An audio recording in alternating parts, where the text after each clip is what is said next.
The Founding Fathers laid out principles for governing a new democracy, a new country that would be vastly different from their previous rulers. Many of the new laws were designed to prevent the abuses that sparked the American Revolution, like taxes without representation, civil rights, choice, limited government in the forms of term limits, and the right to bear arms to prevent the return of the British government. But something happened between then and now. The Constitution is being deliberately misinterpreted by right wing conservatives and special interest groups as it relates to the rule of government, the right to bear arms, and taxes. Now, I know the rule of government is not to give preferential treatment to the rich while they victimize the poor.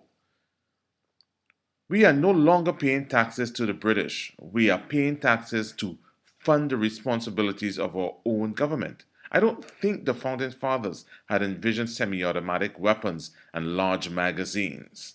How about this? You're allowed to have as many muskets as you like.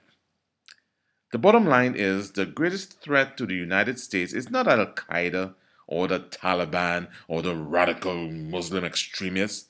It is the wealthy special interests who are forming organizations, writing laws, and buying politicians. The 2012 general election is the perfect example of the attempts to put a puppet in the White House. People like Grover Norquist, the American Legislative Council, the National Rifle Association, the Citizen Action Decision, the American Crossroads, and other super PACs, Wall Street, and big banks, the military industrial complex, etc., etc. These groups have three things in common. They are not elected representatives of the people. They are looking out for their narrow self-interest and like good criminals.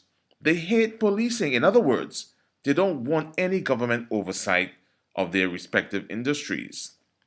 Over the last 30 years, they have divided our government, undermined the middle class, attacked our unions, bankrupted our economy, attempted to limit the voting rights of the American people, and they made themselves phenomenally rich in the process.